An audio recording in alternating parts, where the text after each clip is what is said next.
उनको कैसे सुधार के आगे बढ़ा जाए, भारत एक संवेद स्वर में आगे कैसे बढ़े, और आने वाले समय में केवल सिविलाइजेशनल वैल्यू और लैंग्वेज के साथ विज्ञान से लेकर बाकी विषयों में भारत कैसे आगे बढ़े। और इसलिए मैं कई बार ये कहता हूँ, विश्व में भारत कैसे आगे बढ़े, और इसलिए मैं कई बार ये कहता हूँ कि हम हमारे संविधान निर्माताओं द्वारा दिए गए जो कल्चरल कॉन्स्टिट्यूशनलिज्म है, उसके साथ ही साथ हम ट्रांसफॉर्मेटिव कॉन्स्टिट्यूशनलिज्म की ओर आगे जाएं। उसका अर्थ है ट्रांसफॉर्मेटिव कॉन्स्टिट्यूशनलिज्म की ओर आगे जाएं। उसका अर्थ है ट्रांसफॉर्मेटिव किस चीज का? ट्रांसफॉर्मेटिव दो चीजों के लिए, इक्विटी और रैशनलिटी। समता के सिद्धांत को, रैशनल चीजों को आगे बढ़ाने के विषय को अगर आगे बढ़ाने की बात होगी, उसी के लिए ये 75 वर्षों की डिबेट कराने की बात है। और मैं आज आपके सामने कहना चाहता हूं कि अगर आप पिछले 10 वर्षों में प्रधानमंत्री नरेंद्र मोदी जी के नेतृत्व में नीतियों के परिवर्तन के संदर्भ में, भारत की गौरवशाली परंपरा के संबंध में, आखिर जब ये नया संसद बना तो वो सिविलाइजेशनल वैल्यू आनी चाहिए। इसीलिए नए संसद भवन में हमने तमिलनाडु से संगोल को ला करके स्थापित किया, ताकि देश के लोगों, बैठने वाले लोगों के मन में अपनी सिविलाइजेशन वैल्यू के साथ हमें आगे बढ़ने का विषय आना चाहिए। और इसलिए अंत में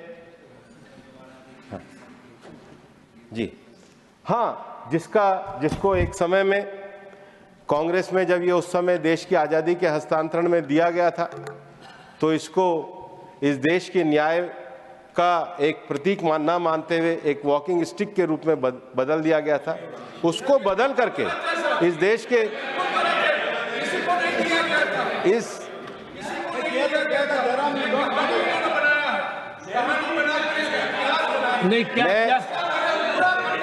वन सेकंड मैं जयराम जी को, माननीय सभापति महोदय,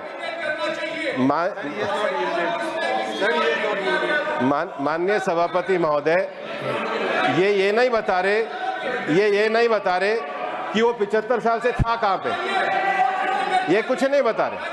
और मैं आज आपको, वन सेकंड उपेंद्र जी, हाँ क्या कह रहे हैं आप, बोलिए। सर मेरी सर मैं इनका भाषण बहुत ध्यान से सुन रहा हूँ, बहुत रचनात्मक और रोचक भाषण है। पहली बार कॉन्स्टिट्यूशन में चित्र और टेक्स्ट के बीच में रिश्ता क्या है वो हमें जानकारी दे रहे हैं। मैं बहुत एजुकेट हुआ हूँ उनके भाषण से। सेंगोल पर जो अभी इन्होंने कहा है सेंगोल के बारे में, ये एक कहानी इन्होंने फैलाया है, ये इतिहास नहीं है, ये किसी के हाथ में सौंपा नहीं गया था औपचारिक तौर से।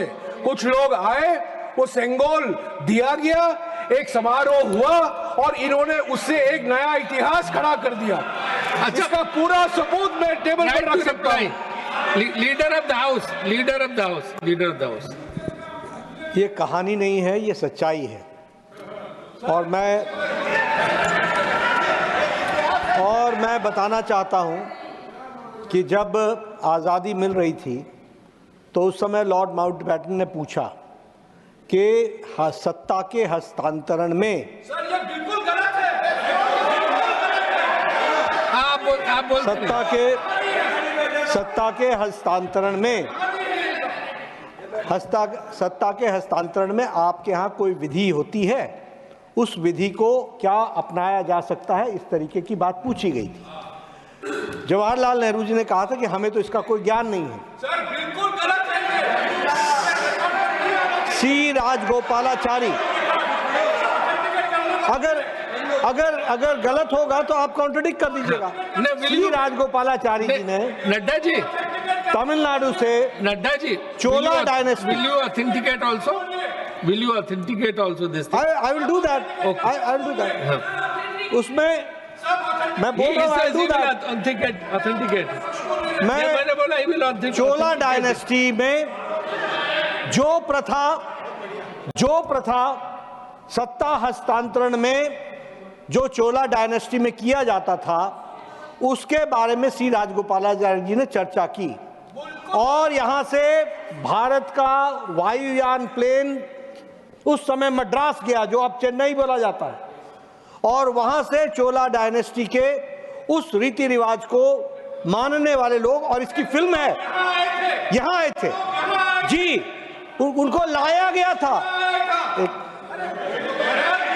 सर मुझे बोलने दीजिए, मुझे बोलने दीजिए। वो उन्होंने जवाहरलाल नेहरू जी को, वो जो लोग चोला डायनेस्टी के आए थे, उसी डायनेस्टी के लोग इस बार भी आए थे, उसी डायनेस्टी के। ठीक है, ठीक है। और एक मिनट, अब आप सुन लें, वो आकर के, मुझे वो रेजिडेंस नहीं याद है, उस समय जवाहरलाल नेहरू जी वहां रहा करते थे, वो 3 मूर्ति में शिफ्ट नहीं हुए थे, वहां उनको पूजा पाठ के साथ वो दिया गया। शायद तारीख 14 अगस्त 1947 थी, उसकी दोपहर को दिया गया, और बाद में वो आनंद भवन में पहुंचा और वहां रखा गया। बाद में वो म्यूजियम में गया, और जब म्यूजियम में गया तो वहां लिखा था जवाहरलाल नेहरू वॉकिंग स्टिक।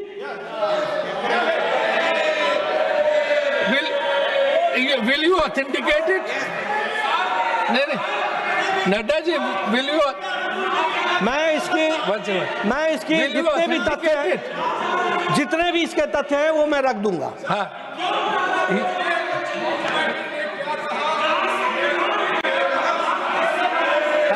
तो ये सारा ये पूरे प्रकरण को आप ऑथेंटिकेट करके टेबल ऑफिस में दे दीजिए। मैंने कहा जितनी भी जानकारी है वो मैं ऑथेंटिकेट करके हाँ, he will authenticate it।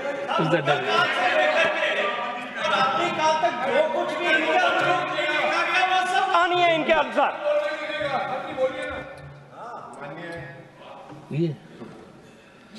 Time खत्म हो गया आपका है जी भूपेंद्र जी। माननीय सभापति महोदय, कई बार संदर्भ आ जाते हैं, ये बार बार ये कहते हैं कि आप लोग हमारे को क्यों कहते हो। मैं कहना नहीं चाहता था, मैं सर्वोच्च न्यायालय में वकील था, राम सेतु के केस में वकील था, उस समय केंद्र में कांग्रेस की सरकार थी। आपका तो एफिडेविट था कि राम एग्जिस्ट नहीं करते, पार्ट ऑफ रिकॉर्ड है। अब जयराम जी नहीं बोलेंगे, ऑथेंटिकेट करिए। अब नहीं बोलोगे, अब नहीं बोलोगे। जब आप जो कॉन्स्टिट्यूशन में फंडामेंटल राइट के जहाँ चैप्टर है, वहां पर भगवान राम की फोटो लगी हुई है, उसको ना देखते हुए आपने लोगों के नागरिक अधिकार छीन लिए और सुप्रीम कोर्ट में एफिडेविट दे दिया कि राम का कोई एग्जिस्टेंस नहीं है। तो बताओ कांग्रेस पे को कौन मानेगा इस देश में? ठीक है, नेक्स्ट अशोक माननीय। अच्छा, मौसम नूर, माननीय। पूरा टाइम हो गया, 5 मिनट एक्स्ट्रा हो गए। कितना टाइम है? 7 मिनट एक्स्ट्रा हो गए, 7 मिनट। माननीय सभापति महोदय, मैं अपने